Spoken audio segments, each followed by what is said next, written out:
Bem-vindas a mais um episódio do Mulheres UOL. Eu sou Pamela Welter, host oficial por aqui, e a minha missão é anfitriar, conduzir histórias.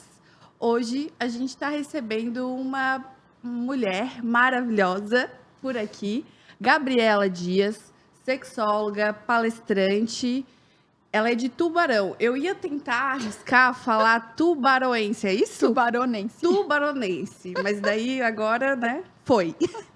Mãe de 3, Henrique, Liz e Helena. E eu já fui em algumas palestras dela. Ela falou 2 planejados por mim. E um por Deus. E um por Deus. Queria aproveitar aqui o iniciozinho desse episódio para agradecer os nossos patrocinadores, Kroll Contabilidade, Clínica Oncológica do Pará e também a UOL Live, que é dona desse estúdio onde a gente está gravando, e ele está disponível aí para você fazer seus próprios episódios também. Bem-vinda, Gabi. Muito obrigada, estou bem feliz de estar aqui. E esse episódio não é fake. Não é fake, não é fake. Reforçando. Hoje a gente vai falar sobre um tema que aparentemente, as mulheres não têm problema de falar sobre sexo. Mas onde eu enxergo que pode haver o problema é na verdade, né? No que a gente conta numa roda, no que a gente conta para as amigas, falar sobre realmente a insatisfação, ou é a falta de desejo, ou é a falta de ver sentido no sexo. E o nome do nosso episódio é justamente esse: cadê o tesão que estava aqui? Cadê, Gabi, o tesão que estava aqui? Porque ele, no começo, tá todo mundo pegando fogo, né? Inclusive, tem umas que chegam no consultório, eu tô aqui porque eu quero aquele fogo do começo. E a gente pode manter essa chama acesa sempre, mas aí a gente tem que querer, né? E vamos começar, então, com a nossa primeira pergunta, porque acredito que, pra gente entender como a gente chegou até aqui, nesse estágio de não falar a verdade sobre o sexo, de maquiar o que ele é realmente pra gente, eu queria te perguntar como que o sexo ele ganhou o significado que ele tem hoje para a mulher. Então, primeiramente, a gente tem que entender, a base de tudo seria a educação sexual que nós não temos. Uhum. Em uma palestra, geralmente com um público de 200 mulheres, de 100 mulheres, eu faço questão de perguntar: quem aqui teve educação sexual? E quando tu pede para as pessoas levantarem a mão, pouquíssimas mãos levantam, quando levantam, né? Uhum. Geralmente ninguém levanta. E aí nós temos que entender que a ausência da educação sexual nos deixou à mercê de aprender sobre sexo, que seria a relação sexual, e sobre sexualidade, que é tudo que envolve o nosso universo como pessoa, como humano. Por exemplo, o fato de eu fazer conexões com pessoas envolve a minha sexualidade, porque sexualidade envolve sentimento, ação, interação, envolve tudo, tanto a nossa saúde física quanto a nossa saúde mental. Então as pessoas confundem muito. Se tu pergunta em algum lugar o que é sexualidade, é sexo? Não, não é. Então o fato da gente não ter nenhum conceito, nenhum aprendizado, isso foi nos deixando à mercê de aprender com a vida, com erros, com acertos. E aí as pessoas começam a entrar na vida sexual mediante ao que ela tem como exemplos e como vivência, sendo mais objetiva e mais clara. Se eu fui criada numa família onde eu ouço a minha mãe reclamando o tempo inteiro: ui, que saco, hoje eu sei que eu não escapo do teu pai, ui, que abuso, que saco, que só vem para casa porque só pensa nisso. Automaticamente essa criança, essa adolescente, ela vai crescer pensando o quê do sexo? Se a minha primeira vez foi num carro, alguém bateu, alguém viu, aconteceu alguma situação constrangedora, a minha primeira visão sobre o sexo, sobre a sexualidade é aquilo dali. Se a minha amiga fez uma primeira vez, sangrou, né? Foi quase uma carnificina aí, né? Sangrou um monte, teve dor. Ela conta pra mim, é a visão que eu vou tendo do sexo. A gente vai somando tudo isso. E a gente, de verdade, na nossa vida, vai construindo algo onde a gente chega quem a gente é hoje. E aí, a gente tem que parar para refletir, né? Eu faço muito isso no consultório. Quando a pessoa chega, eu digo: ó, fecha teus olhos, eu vou te falar algo e eu quero que tu não pense muito, mas que rapidamente tu me diga o que significa para ti. O que significa sexo? E aí, assim, a maioria, fazer filhos, agradar ao outro, fazer para cumprir uma tabela. E aí, assim, fica muito claro para mim como profissional que a pessoa não teve uma boa imagem do sexo. Algum dia já significou uma coisa boa? Sim, no começo do relacionamento. E aí eu tenho pacientes que já tiveram 12 começos de relacionamento, mas ninguém vive de começos. Sim. A gente pode até tê-los em alguns momentos, mas a gente precisa também entender a importância, né, de um relacionamento duradouro. E a gente não aproveita também os benefícios que esse relacionamento duradouro vai trazer, que é diferente desse sexo com muito fogo, com muita intenção lá do começo, mas um sexo com mais intimidade, conhecendo a pessoa de uma forma um pouquinho mais todos os dias. A gente não dá tempo. Eu ouvi uma vez uma coisa que fez muito sentido para mim, que a gente tem, no meu caso, né, casamento, esperar o casamento ficar bom, que às vezes o primeiro ano, o segundo ano, o terceiro ano vão ser anos de muita luta. É dar tempo para as coisas ficarem boas o suficiente para te... Não que você precisa sofrer no começo, né? Mas dá tempo ao tempo, porque isso também vai te levar a um lugar diferente desse fogo ali do começo. E aí nós temos mais um problema, que é o fato de que ninguém aprendeu. A gente aprendeu a ser mulher, mas a gente não aprendeu a ser mãe e esposa. Mãe até assim, tu tens a tua, né? Então, basicamente, como a tua mãe foi contigo, alguns querem repetir, alguns querem fazer completamente diferente. Agora, ser esposa, se tu vem de um ambiente familiar onde os teus pais não são, né, não tiveram um bom relacionamento, não tem, que muitos ainda estão casados, mas não tem, né? Quando vem um casal fazer terapia sexual, eu faço questão de perguntar, como é o casamento dos teus pais? Ah, estão casados por estar, né? E aí eu já sei que possivelmente bagagens desse relacionamento foram trazidas para o atual. Ah, Gabi, não, eu não quero ser nem um pouco parecido com meu pai, mas é intrínseco, né? É algo que é inconsciente. Quando a gente vê, isso se chama comportamento de repetição. Quando a gente vê, a gente já está fazendo. Então, são coisas bem importantes da gente refletir, né? Para a gente começar, onde é que estava o tesão, né? Cadê o tesão que estava aqui? A gente tem que refletir primeiramente o que o sexo significa para mim, né? Ah, não, ele não significa nada hoje. Já significou um dia? O fato, né? Você já parou para analisar? No meu livro tem um teste de QI sexual na hora que tu abre ele, né? E a gente traz muitas perguntas já para começar, antes da leitura, refletir. E uma das perguntas né? Você sente prazer? Você consegue se entregar? Não. Por quê? Aonde isso começou? Tem gente que foi abusada na infância e o atual marido não faz a menor ideia. As pessoas estão juntos há 15, 20 anos. E a pessoa tem uma trava sexual. E aí é muito cruel porque o outro acha que é alguma coisa com ele. Mas não é. É algo do passado que precisa ser resolvido. Então, acho que assim, de tudo que a gente está conversando aqui, para a gente começar nesses primeiros aí minutos, né, que fique claro que qualquer coisa que tu tens na tua vida, né, relacionada à sexualidade, para de procrastinar, resolve. Né? Ah, eu fui abusada. Ah, mas eu tinha 6, 5 anos. Cara, não interessa. Isso tá travando a tua vida hoje, eu te garanto. O que seria resolver, Gabi? Resolver procurar terapia. É resolver dentro de mim esse trauma. Eu tenho que lembrar dessa situação sem sentir dor, sem chorar, sem se sentir machucada. Eu tenho que olhar o sexo como uma coisa boa, prazerosa, que foi isso que Deus fez. Se no meio do caminho não se tornou ou mudou a forma de ver diferente, então eu preciso ressignificar isso. Algumas coisas na nossa vida a gente tem que entender que foram construídas, mas não foram construídas de uma forma boa. Então a gente precisa destruir e reconstruir novamente. Só que para isso eu preciso olhar para esse assunto.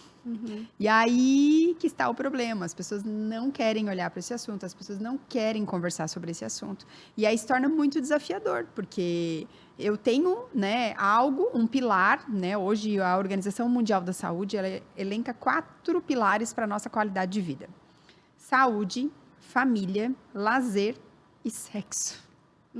Então, assim, se um desses pilares está capenga, né, automaticamente a sua vida não vai estar andando adequadamente. Então, é onde eu digo assim, o sexo era um assunto que era para estar nas CIPATs, nas empresas.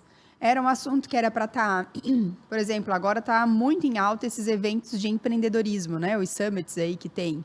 Você vê alguma coisa de sexo, de sexualidade? Era para estar, porque na verdade todos os seres humanos que estão lá, eles transam. Sim. E a maioria não está com a vida sexual legal. Então, assim, quanto menos esse assunto estiver na roda, mais, cada vez mais, ele vai se tornando um tabu. As pessoas não falam. Só que Hoje, os estudos científicos cada dia mais comprovam que uma pessoa sexualmente ativa ela é muito mais produtiva. E próspera. Próspera, feliz, tranquila. Não é à toa que existe um monte de piada, a gente não pode resumir as pessoas a isso, né? Mas existem diversas piadas. Aquele de lá, ontem teve, né? Chegou cantando. Feliz, alegre, né? E o mal-humorado, a mal-humorada, aquela Não que deu. na cara feia, tá sem atrasar 1 mês, 2 meses, 3 meses. Dormiu de calça jeans.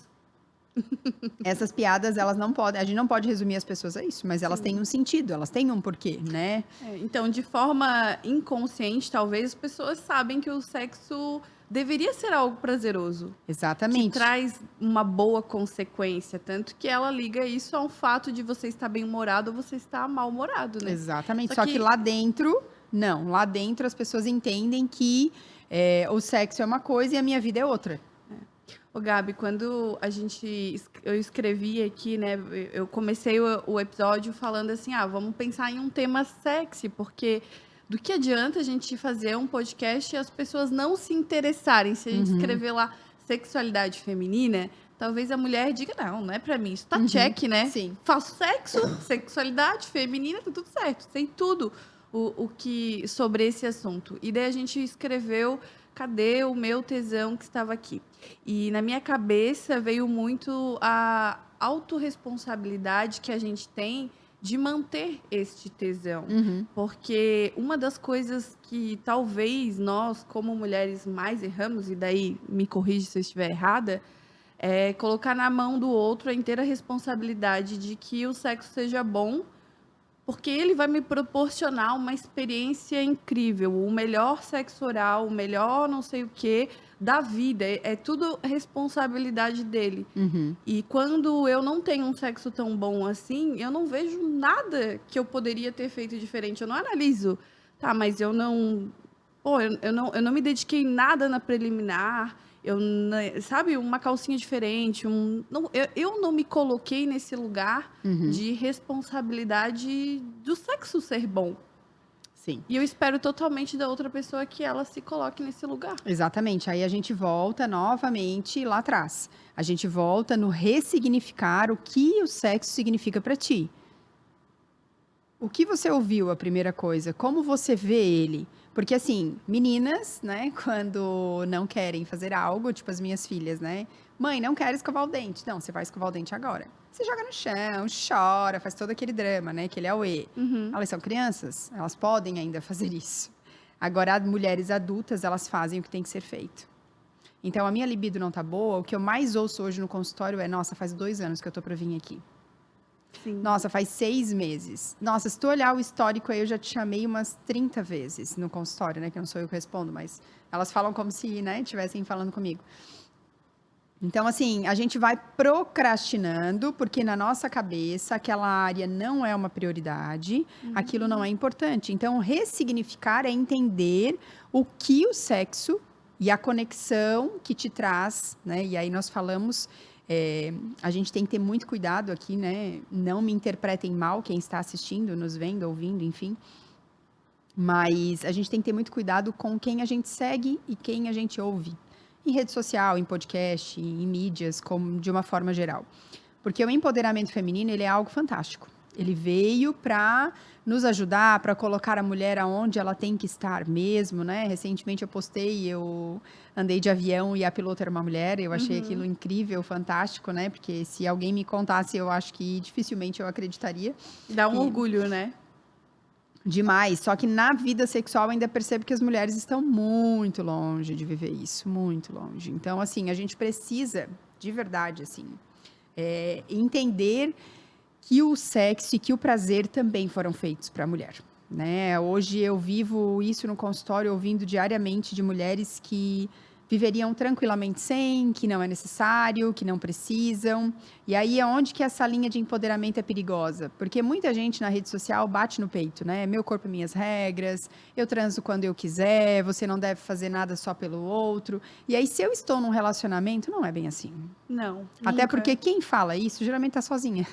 É o que eu falo no consultório. Esses dias eu peguei uma paciente batendo no peito, eu vou transar quando eu quiser, a gente já tá 2 meses sem transar e ele tem que dançar conforme a música, porque é meu corpo, minhas regras.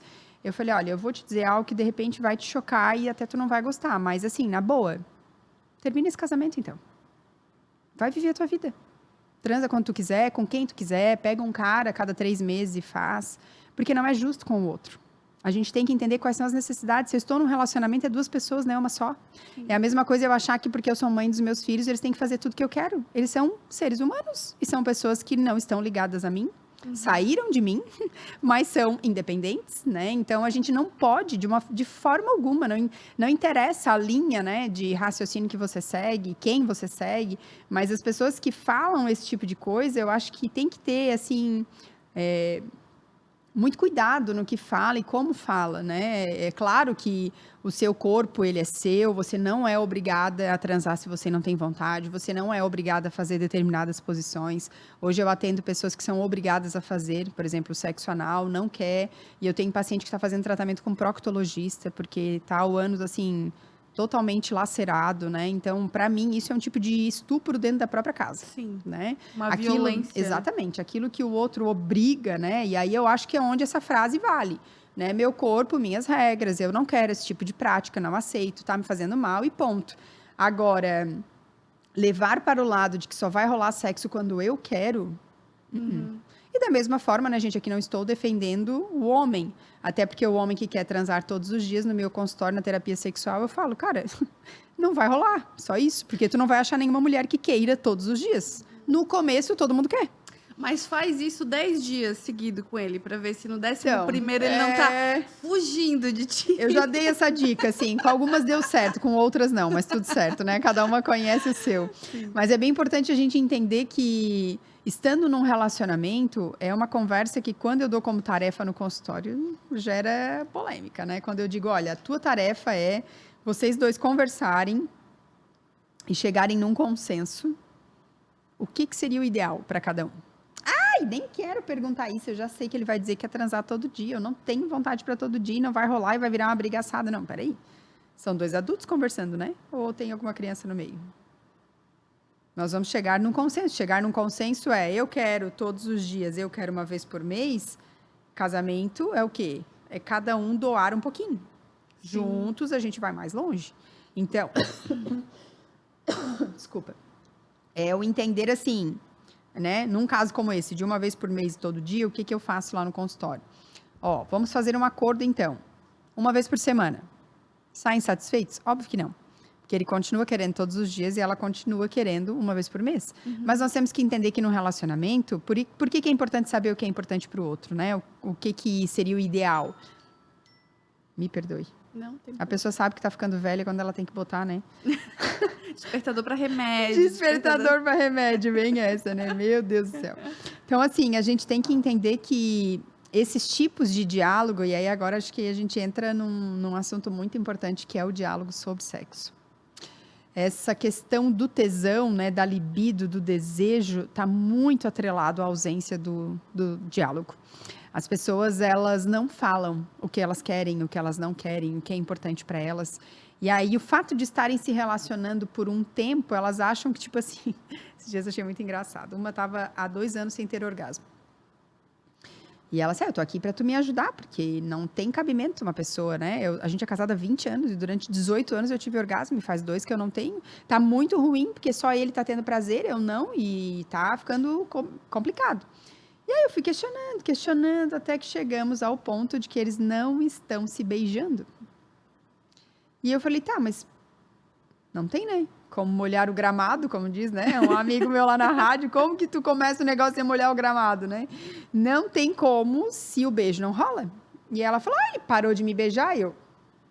Parou de te beijar, mas o beijo não é uma coisa feita por 2 pessoas? Por que tem que ser uma só? Porque a gente tá junto há 20 anos, ele não sabe que é importante para mim começar com beijo? De repente, sempre rolou espontâneo, né? E ele não percebeu. E aí, se tu falar, né? Ou se tu partir para cima, pode ser que facilite um pouco, né? Enfim, resumindo, a ópera voltou na outra consulta. Feliz. Feliz da vida, porque simplesmente ela tomou a iniciativa, eles se beijaram. Comece pelo beijo de língua. Eu já tive essa conversa sobre o beijo de língua, que é importante para mim. Pode não ser importante para ti, mas, né?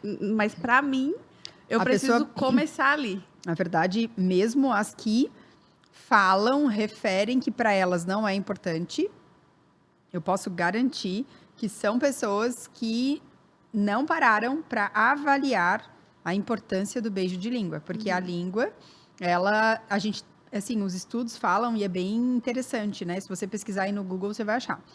Você tem mais envolvimento num beijo de língua do que no próprio ato sexual. Tanto que vários estudos falam que as profissionais do sexo não beijam de língua para que não haja envolvimento emocional. Então, se o beijo de língua ele é tão poderoso, né? Porque cargas d'água que a galera não tá beijando. Deixa isso cair num esquecimento, né? Tu tá falando e eu tô pensando aqui no meu relacionamento, né? Sim. Afinal, eu sou mãe de um bebê, então a gente passou recentemente. Foi tudo muito rápido, porque me separei de um relacionamento de 10 anos. Logo conheci o meu atual marido e em 6 meses eu estava grávida. Então, foi assim, né? Grávida, se conhecendo, duas pessoas muito diferentes, com as suas próprias feridas, com as suas próprias maneiras de ser. Porque quando tu começa uma vida com uma outra, aos 18, aos 19, aos 20, eu acredito que nós somos mais flexíveis. E a gente constrói junto, a gente não é tão duro assim. Sim. Com 30, tu já vem com um caminhãozinho cheio de coisas, de insatisfações, de incertezas, enfim.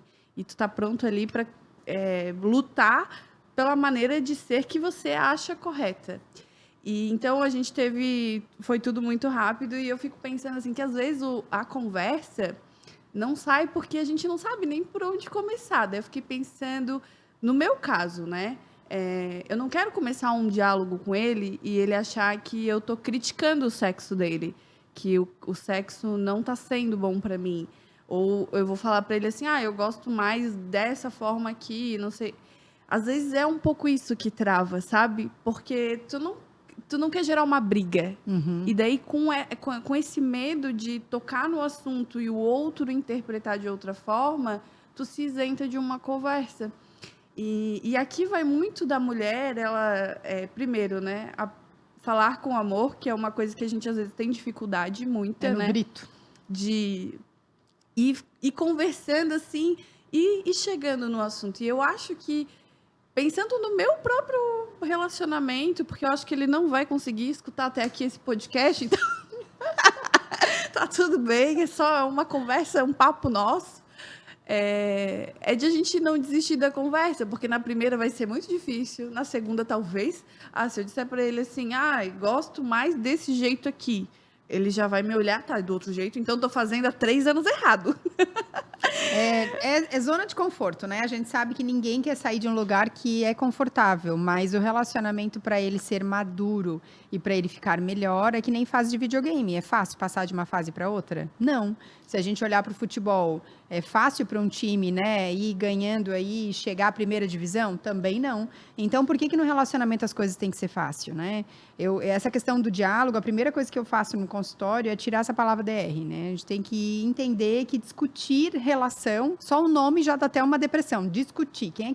Quem, gente? Quem é que gosta de discutir? Quem discute não chega em lugar nenhum. A gente tem que trocar por conversar. Vamos conversar. Né? E aí, qual a melhor hora para conversar sobre sexo? Após o sexo. Os hormônios estão tudo lá nas alturas, tá os dois bem felizes, bem faceiro. É a melhor hora de conversar. Então, a gente tem que entender que se a gente traz uma conotação ruim para esse tipo de diálogo, assim ele será. Porque todo mundo que chega no consultório, geralmente já está, né, com muitos problemas. É difícil quem me procura que não está, né? Então, as pessoas já chegam, assim, calejadas. Elas chegam já muito fragilizadas. Feridas, né? Porque esse assunto, ele já foi motivo de muita discussão. Então, assim, uma mulher, por exemplo, que está com baixa libido e chega no consultório, cara, para ela estar ali, já teve muito, né? Problema, briga, discussão, cobrança.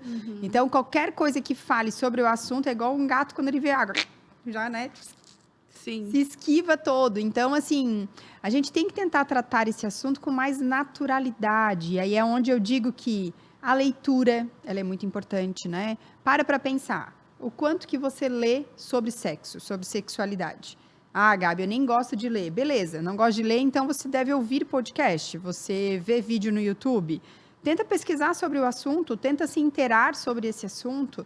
Eu vou trazer para minha cabeça pelo menos 2, 3 vezes por semana o assunto. Porque quando você começa a ler, você vê que, tá, mas espera aí. Então, esses problemas que eu passo aqui no meu relacionamento, várias pessoas passam também. Ah, quer dizer que a minha mulher não ter libido, metade do mundo também não tem, né? Então, assim, a culpa não é minha? Exatamente, a gente começa a ver, o meu marido querer sexo todos os dias, ou eu digo que tem 2 rolês que a sociedade não está preparada para ouvir. Primeiro, é o cara que não quer sexo. É como se não existisse, é como se... Ele fosse um alienígena, né? Exatamente. Não estou afim, não consigo, não quero hoje. E aí, assim, há do outro lado alguém que se sente o cocô do cavalo bandido, né? Porque, assim, se meu marido não tem libido, o problema sou eu, né?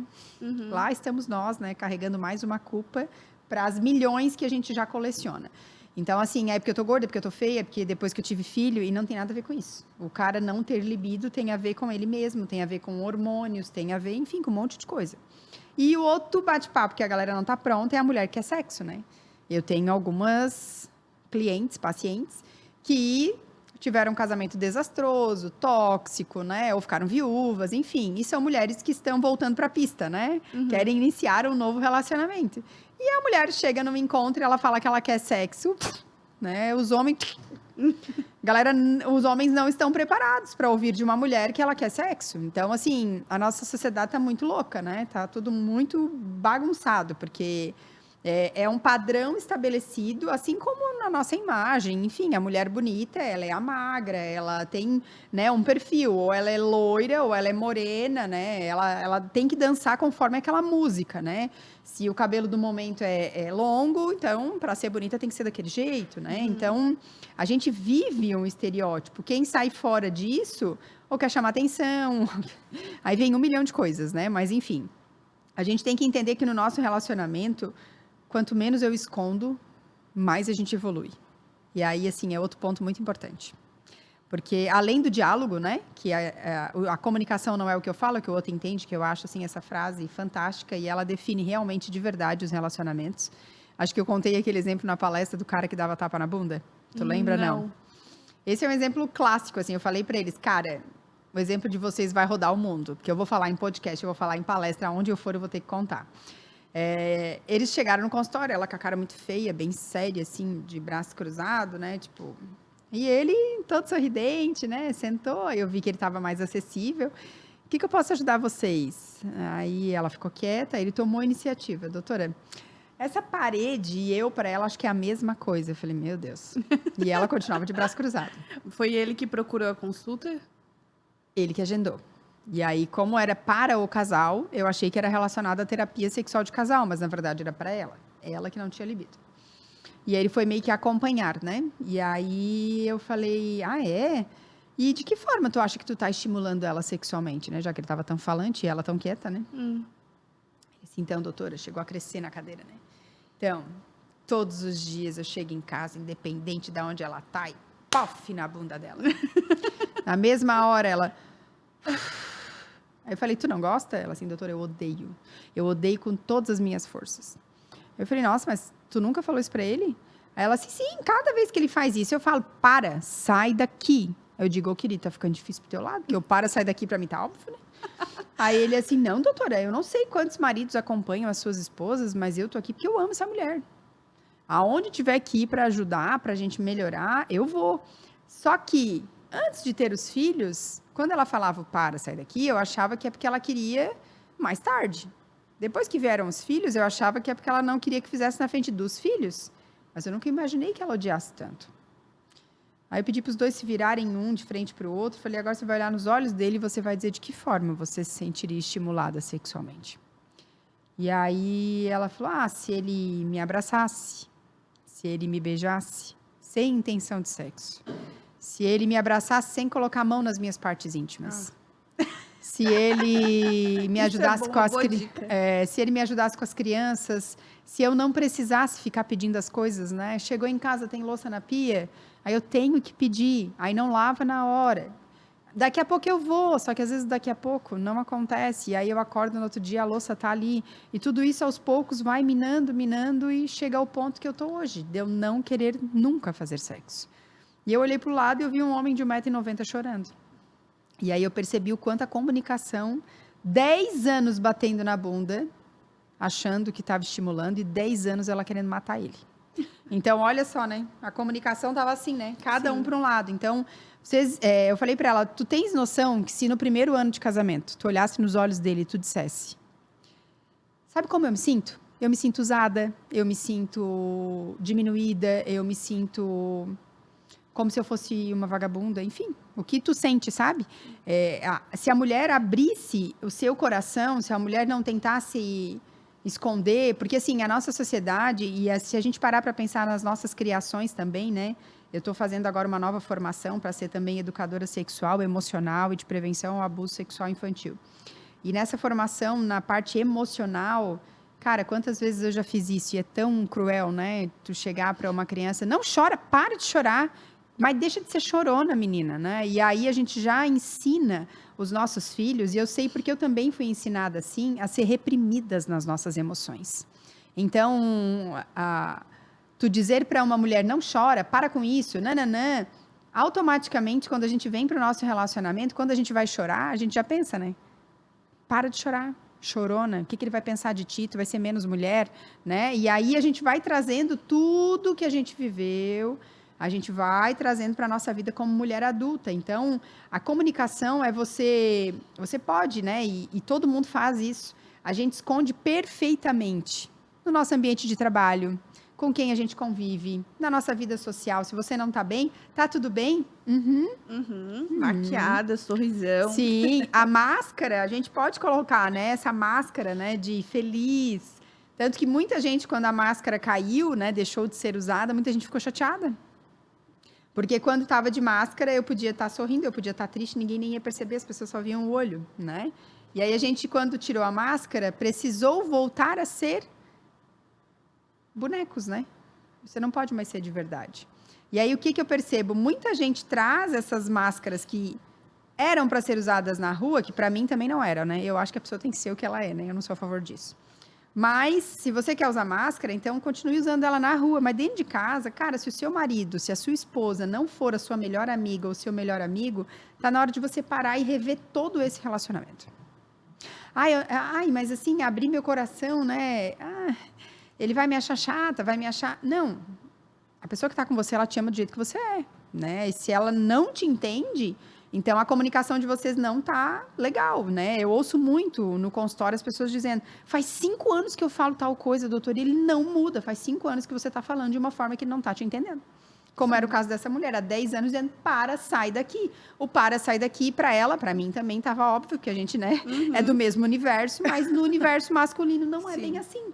Né? A mesma coisa quando uma mulher, às vezes, não entende o futebol do cara. Ao invés de jogar futebol, por que não fica comigo? Por que a gente não vai fazer alguma coisa junto? Cara, para o homem, às vezes é uma necessidade ele ir lá descarregar, né, esses hormônios, que muitas vezes não são supridos, né, que não rola um sexo com frequência e tá tudo bem. A questão de frequência sexual, ela é uma gangorra. Tem momentos que o casal está nas alturas, o sexo está rolando aqui, tem momento que está mais embaixo, está tudo bem. O importante é a gente conversar para entender em que fase estamos. Aí que mora o perigo, porque aí ninguém conversa, vive um verdadeiro pesadelo dentro de casa, né? Eu atendi um casal ontem, uma bebê de 1 aninho, eles estão dormindo, ele está na casa da mãe e ela ficou sozinha no apartamento. Essa situação já está há 2 meses. Um casal que tem uma família linda, né? Que tem um casamento legal, mas que chegou num ponto assim de não rolar sexo, num ponto que para ele ficou insuportável. E aí ele preferiu sair de casa. E existe, né, essa estatística de 2 primeiros anos do bebê ali, é um índice altíssimo de separação. Já na gravidez, já. E não por acaso, porque realmente é muito difícil, assim, o convívio. E daí, tu tá vendo que eu tô chorando, né? Mas eu tô muito chorona. Hoje, assim, eu tô assim com o meu... E daí, eu lembrando... O que me ativou, né? Quando tu falou assim, eu falo há 10 anos, às vezes tu fala, é que o outro... Não entende. Não entende. Não entende. E aí, por isso que a comunicação no relacionamento, ela tem que ser eficaz para que o relacionamento se torne saudável. Porque se eu falo e o outro não entende, tá, peraí, então eu tenho que parar de falar desse jeito. Por exemplo, o para, sai daqui. No primeiro ano, eu tô falando para sair daqui, ele não tá entendendo, cara, então eu vou mudar a forma de falar. Então eu vou olhar ele nos olhos dele e vou dizer, olha, quando tu tá fazendo isso, eu tô me sentindo assim, assim, assim. Eu não quero mais que tu faça isso. Chegou na hora do sexo, tu quer fazer sexo? Pois é, mas hoje de manhã, quando tu bateu na minha bunda, sabe como é que eu me senti? Um lixo. Eu me senti usada, eu me senti, tipo assim, tá batendo na minha bunda agora, porque à noite vai vir fazer exatamente o que tu tá fazendo agora. Então, quando a gente coloca, né, a comunicação e conversar, gente, né, e aí que é muito duro ouvir isso, mas é real. A primeira vez que eu ouvi, eu fiquei em choque. Quando você altera o tom de voz, o seu marido, né, a pessoa que tá com você, no cérebro dele é como se ele estivesse ouvindo a mãe dele. Porque a gente, como mãe, a gente grita, não tem como. Então, quando você vai ter uma conversa de algo sério, mantenha seu tom de voz. Porque automaticamente, se você se alterar, é como se tivesse um fone de ouvido. Ele não vai ouvir mais o que você está falando. E aí a importância de a gente respeitar as nossas emoções. Se hoje é um dia que a Pamela está mais sensível, é um dia que eu vou me permitir chorar. E aí nós temos um problema, né, Pamela? A mulher, ela não pode, né? Tu viste lá na palestra, né? A mulher pode ficar doente? Eu faço essa pergunta todas as vezes, gente. Mãe pode ficar doente? Mãe pode ficar doente? Não, né? Todo mundo fala isso. Claro que pode, mas que porcaria é essa, gente? Tanto a mãe quanto a mulher pode ficar doente, porque se a gente não se permite viver determinados processos, o que acontece? A gente adoece de verdade. Sim. Aí é onde a gente vê baita profissionais, baita mulheres, às vezes dentro de um quarto, não conseguindo sair. E é mais forte do que a pessoa. Então, assim, ninguém precisa chegar num ponto tão grave de uma doença, e aí falando sobre saúde mental, que nós sabemos que todos nós, nenhum de nós está a escape. Depressão, transtorno de ansiedade, transtorno de pânico. Ninguém está livre, gente. Todos nós estamos suscetíveis a isso. Então, nós temos que entender que se nós temos que cuidar de algo na nossa vida, hoje é a nossa saúde mental. Por exemplo, tem dias que eu tenho uma manhã e uma tarde cheia de coisa, mas eu não acordei legal. Então, eu já vou na minha agenda e eu já vejo. Só que isso esse ano, né? Ano passado, eu passava por cima de mim. Não, eu tenho que cumprir minha agenda, eu tenho que fazer tal coisa, eu tenho que... Não, a gente não tem que nada, a gente tem que olhar para nós. Porque não vale a pena o esforço. Vai chegar lá na frente, tu vai ver que não vale a pena. Então, se eu olho a minha agenda, é um dia que eu não tô legal, eu já vou vendo o que eu posso remarcar. É paciente? De repente, eu vou tentar remarcar para outro dia. Realmente esse aqui não dá, então eu vou atender um só. Eu ia atender 4, vou atender 1. É olhar para si, sabe? Tem dias que coloco na minha agenda, eu coloquei uma meta de treinar todos os dias. Hoje não deu. Tá tudo bem. Tá tudo bem. A Gabriela do ano passado não ia treinar e ficava se martirizando. E pior, aí já que eu não treinei, eu vou comer mesmo. E aí que a gente se afoga e se afunda. Olhar para si é olhar para os seus sentimentos. Né? Por exemplo, hoje eu tenho amigas que não choram na frente do filho. É óbvio que tu não vai ficar contando o teu coração, até fiz um vídeo sobre isso que é muito sério. As mães, por exemplo, que compartilham, né? Porque teu pai é um grosso, um ignorante, fica abrindo coisas do seu relacionamento para os filhos, isso é muito complicado. Agora, se você tá, por exemplo, no banheiro, na sala, e deu vontade de chorar, e seu filho chega, que foi, mãe? Olha nos olhos do filho e explica. Tem dia que a gente está muito feliz, né? Que a mãe está sorrindo, a mãe está assim, só que hoje a mãe está triste. De repente, se você me der um abraço, eu vou ficar um pouquinho melhor. A gente precisa colocar para os nossos filhos que existe a alegria, mas também existe a tristeza. É que nem algumas pessoas, às vezes, em rodas de amigas, às vezes eu sou a confusenta, né? Porque esses dias, numa roda de amigas, uma pessoa ficou indignada comigo, porque eu falei que num velório deve-se levar crianças. Quê? Tu tá maluca? Tu tá louca? E eu falei, ué, gente, a gente não leva as crianças no hospital para ver quando uma criança nasce. Qual o problema? Eu não vou botar meu filho para deitar em cima da pessoa que está morta, mas levar num velório é para ele entender. Aqui é um lugar de dor, aqui é um lugar onde as pessoas estão se despedindo de alguém que ama. Sim, ocultar dele a informação não vai deixar de existir a morte. Não. Assim como não vai deixar de existir o sexo se tu não falar com o teu filho. Exatamente. E ele vai aprender com o coleguinha, com o vídeo no YouTube, enfim, infinitas, né? A gente pegou uma situação que foi bem engraçado, né? Eu tenho uma afilhada. Hoje ela tem 8, mas na época ela tinha 3 anos. E ela sempre foi uma menina que, assim, sexualidade muito aflorada. Mãozinha sempre lá, mexendo, né? Se fosse um menino, a gente ia super incentivar, né? Imagina, menino, mexe mesmo, menina, né? Mas é uma menina, tira a mão daí, Maria. É feio, é sujo, não pode. E já vai colocando essa mensagem para ela, né? Desde sempre, que ali não é um lugar para ela mexer. E não abordar a sexualidade com ela, lá naquele começo, Foi ruim, porque teve um dia que a gente pegou o tablet lá, ou era alguma coisa que ela tinha acesso, e a minha irmã, olhando o histórico, tava lá, menino de peru. Então ela falou pra Siri procurar menino de peru, que ela queria saber o que era. Jesus amado. Né? E a gente ocultar a informação, ocultar a morte, ocultar o sexo, não vai resolver, né? A forma que a gente vai conduzir, o que a gente vai abrir para a criança, eu concordo, né? Eu concordo que tem que ser com parcimônia, tem que ser com responsabilidade, o que é de cada fase para se saber, mas simplesmente dizer para ela que não existe, e de repente, uma criança da mesma idade que ela tem acesso a uma informação e ela acaba passando uma informação errada, tu não está protegendo o teu filho. Pelo contrário, tu está deixando à mercê da falta de informação. Não, esse assunto, esse dá pano para manga, né? Esse dá um outro podcast, né? Dá. Educação sexual é um tema que eu amo de paixão, inclusive eu vou fazer um workshop agora dia 29, e é muito, mas muito, gente. Assim, não adianta você ficar revoltado com uma matéria que você vê na rede social, como final de semana, eu até demorei, assim, para digerir a história que eu li, né? Não sei se vocês viram, mas final de semana passado saiu a matéria de uma mãe que pegou o pai em flagrante, abusando sexualmente da própria filha de 7 anos. Se é uma pessoa desconhecida, a gente até, né, odeia igual, mas releva. Agora, o próprio pai, né? E aí, o que mais me chocou não é isso, porque esse é o meu universo. Então, eu ouço no consultório diariamente pessoas que foram abusadas pelo avô, pelo pai, pelo primo, pelo tio, pelo irmão. Mas o que me chocou é que quando o delegado olhou para essa criança de 7 anos, ela falou, não foi a primeira vez que aconteceu.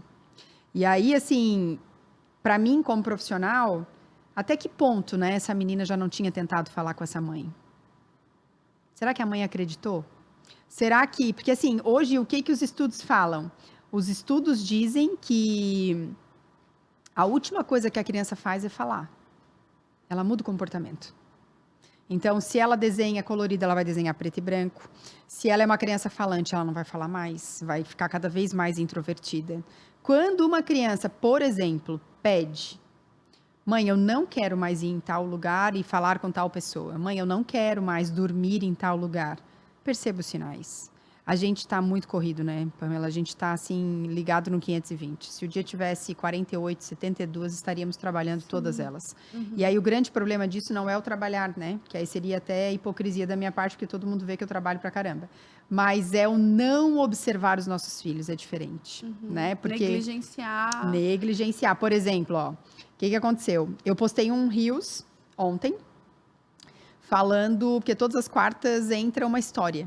E aí, na quarta-feira, entrou a história, uma pessoa, um casal, né, resolveu dar carona para um amigo que morava na mesma rua e que estava sem carro. E a menina, a filha, ia atrás, porque estava indo para a escola. Dos 4 aos 6. Essa história foi vir à adolescência para fora, né? Eles ficaram sabendo quando ela era adolescente, quase 10 anos depois. Que nesses 2 anos que eles deram carona para esse vizinho, ele abusou sexualmente dentro do carro com os pais na frente. É assim, revoltante. Revoltante. Então, assim, eu contei essa história e aí muita gente, né? E aí eu falei na história que os pais começaram a perceber que cada vez que o cara entrava, ela fugia, Só que assim, como, cara, que tu vê que a tua filha tá ficando estranha e tu não percebe? É a correria, é o não, sei lá, não querer olhar, não sei nem explicar o que acontece. Mas, enfim, postei essa história, veio um feedback, né? Uma pessoa contando um relato de que, meu Deus do céu, eu tô ouvindo aqui e agora, meu Deus, eu fui abusada pelo meu padrasto quando eu era adolescente.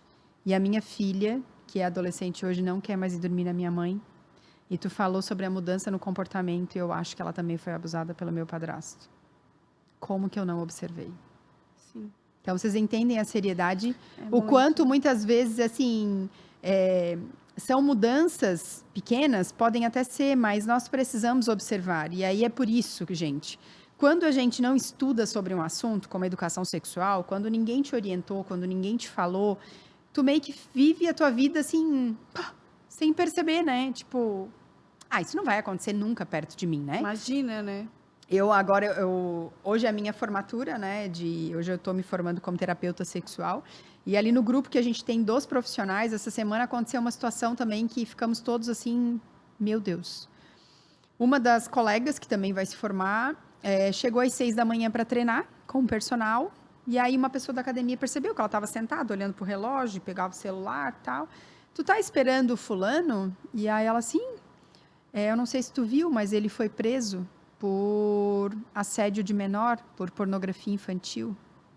Ela disse que a sensação ela não sabe explicar. Ela disse que isso já faz 3 dias, mas ela tá assim completamente estarrecida com essa situação por tipo, cara, meu personal nunca faltou com respeito, como que eu não percebi? Os pedófilos, né, as pessoas que estão, os abusadores, eles estão em todos os lugares. Hoje, a cada 4 segundos, uma criança é abusada sexualmente. 90% dos abusos acontecem dentro do ambiente familiar. E como que a gente vai ajudar os nossos filhos? Orientando. As pessoas têm a porcaria do pensamento de que educação sexual é ensinar a transar. Ai, gente, ninguém ensina cachorro, ninguém ensina cavalo. Por que ser humano vai ter que ser ensinado, né? Que é muito mais inteligente. Não ensina, gente. Já nasce sabendo que é o encaixe do Lego. Deu ponto, é isso. Nós temos que entender que educação sexual é isso. Filho, só quem pode tocar é o papai, a mamãe. Se alguém pedir para ver, você não vai mostrar. Se alguém chegar e fizer qualquer coisa, você corre, você grita, você chama. Como que seu filho vai ter? Imagina, meu filho, alguém vai chegar, vai botar a mão, se vai deixar. Gente, o Dalai Lama. Quem é o Dalai Lama, gente? Eu e você, quem é você? Eu e você na fila do pão, né? Agora o Dalai Lama todo mundo conhece, né? Um líder mundial. Para milhares de pessoas me pedem um beijo na boca de uma criança, a criança dá e depois pede para chupar a língua. Se aquele menino tivesse educação sexual, ele ia para trás, ele ia cruzar os braços e dizer não. A minha mãe disse que não. Sim. A criança orientada, a chance, gente, de ter, né, de acontecer um abuso, ninguém está 100% escape, isso é fato. Infelizmente, esses monstros, eles estão em todos os lugares. Sim. Por exemplo, tem homem que uma das estratégias de abusar de uma criança é colocá-la no colo. Cara, no colo. O colo, que era uma coisa que é para acalentar. Segurança, para te trazer, né? Aí o cara bota a criança aqui, dá 2 cavalinhos, o pênis fica ereto, o cara ejacula, pronto, ele se masturbou com uma criança no colo dele. Então, assim, é algo tão sutil, é algo tão pequeno. Ah, Gabi, mas se a gente pensar assim, eu vou ficar louco. Ou louca.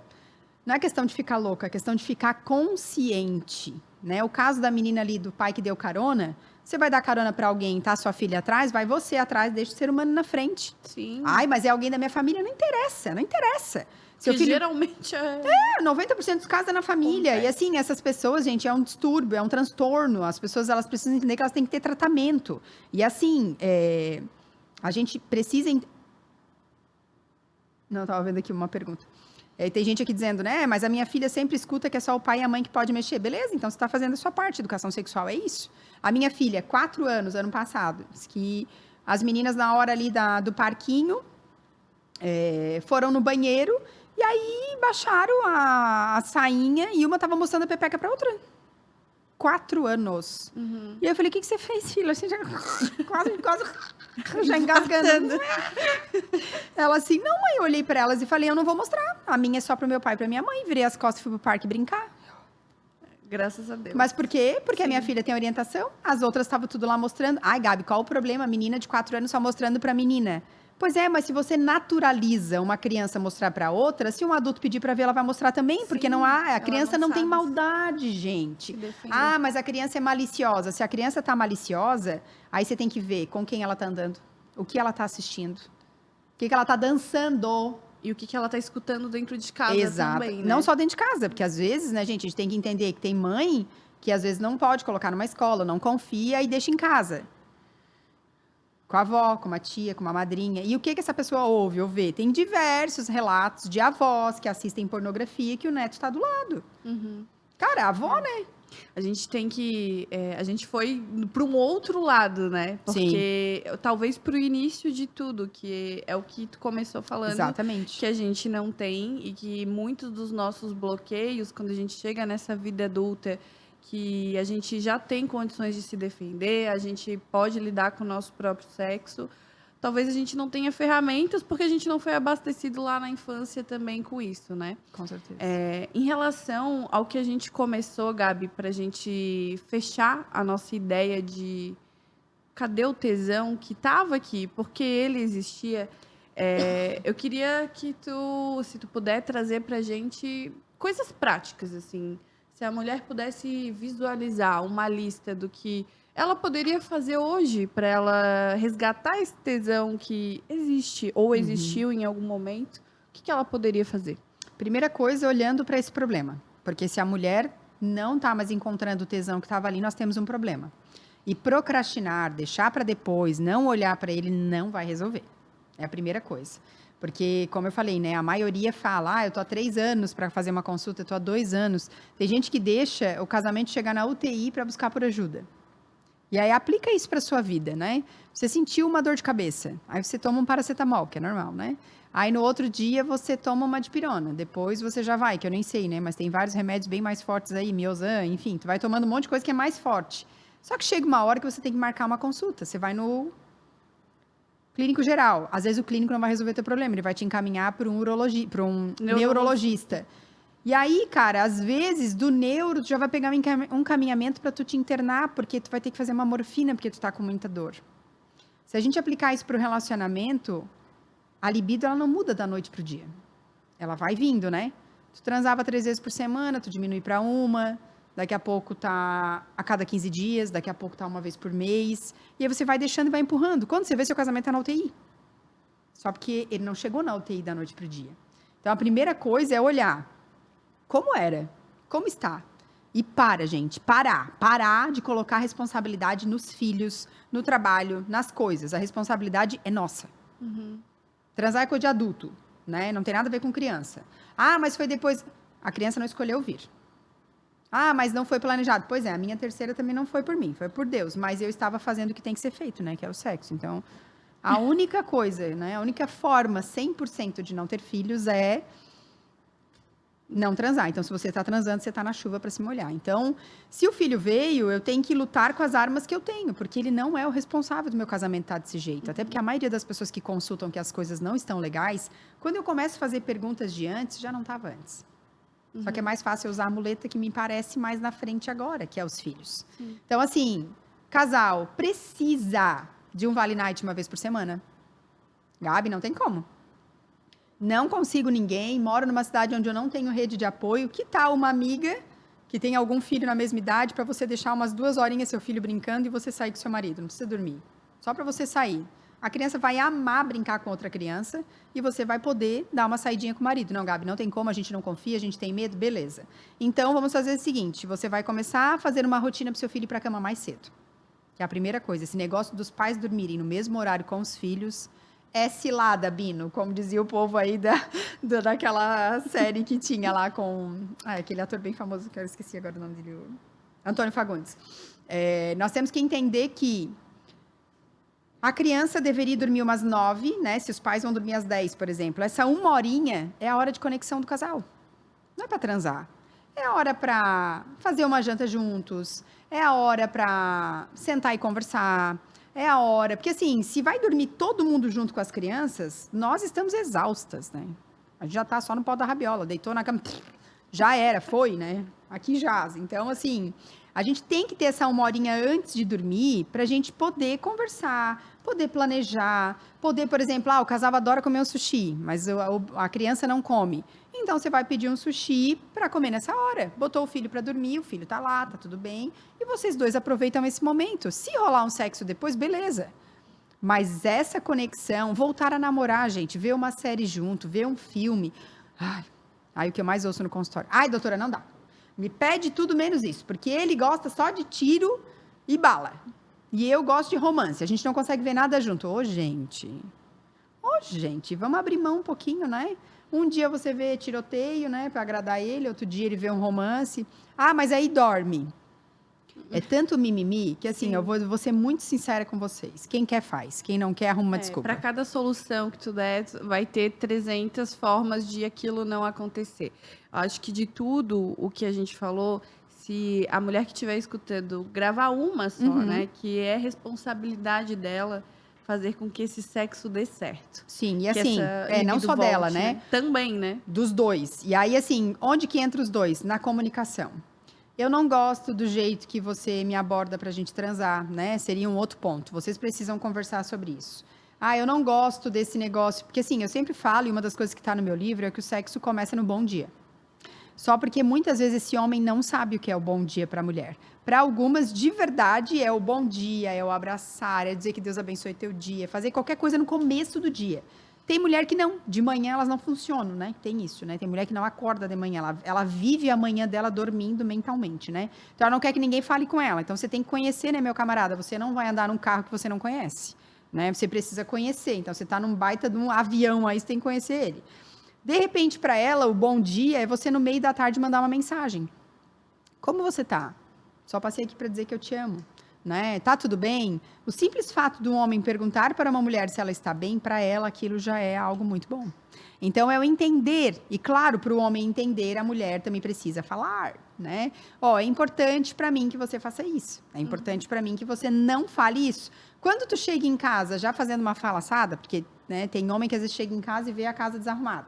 Tem de tudo, né, gente? Né? Graças a Deus o meu não é desses, mas...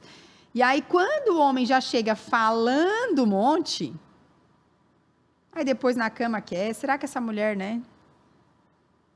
Isso não funciona, né, querido? Não. Então, assim, não só que... assim. Exatamente. Só que tem mulher que não liga, tem mulher que liga. Então, aqui, que fique bem claro que um sexo saudável é um sexo que tem comunicação. Quer ver uma coisa que vejo vivo, inclusive, né? É querer resolver a briga no sexo. Cara, para mulher isso não funciona. Não é no precisa da conversa, do abraço, desmanchar aquele bico que ela tá para depois rolar. O negócio de o homem querer pedir desculpa e já ir para lá e ela nem resolveu internamente aquele ódio que ela tá de ti, querendo te matar, não vai ter um sexo, enfim, uma possibilidade ali. Gabi, queria te agradecer. Imagina. Por a gente trazer vários assuntos, né? A gente começou falando lá da mulher, mas a gente caiu naturalmente, uma grande parte dos nossos ouvintes, aí 90% são mães, acho que faz total sentido. Eu olho para o meu bebê de 1 ano e, claro que eu não quero errar, né? E o que eu posso fazer para que não seja por falta por ignorância, né? Por não saber que eu poderia ter feito diferente. Então, acho que fez super sentido o contexto e muito obrigada. Imagina, eu que agradeço a oportunidade e não desistam, gente, né? Tem gente que acha que é mais fácil trocar do que consertar. Sim. Eu sou a favor do conserto. Eu acho que, principalmente, a família é um bem muito precioso. E nenhum casamento precisa acabar por falta de sexo. A gente tem que entender onde está o problema e resolver, né? Adultos resolvem os seus problemas. Crianças choram, gritam e pedem ajuda, né? E muitas vezes a gente, como adulto, a gente também grita, chora e tem que correr para ajuda, né? É muito contraditório. Em alguns momentos a gente se comporta de verdade como um adulto, mas em alguns momentos a gente se comporta como criança. Então, você tem que entender, né? Quais são as prioridades da sua vida, né? Dá uma olhadinha pro casamento dos seus pais. É algo que você admira ou algo que você não quer repetir?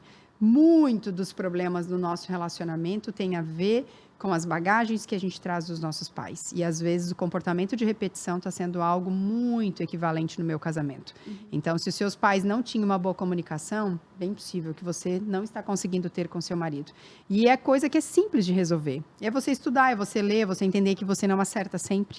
Né? Essa tua fala de não querer, né? Eu não quero errar, é muito bonita, mas entre a teoria e a prática existe um abismo, né? Porque no casamento também eu gostaria de ser muito diferente da minha mãe, mas tem coisas que dá, tem coisas que não dá.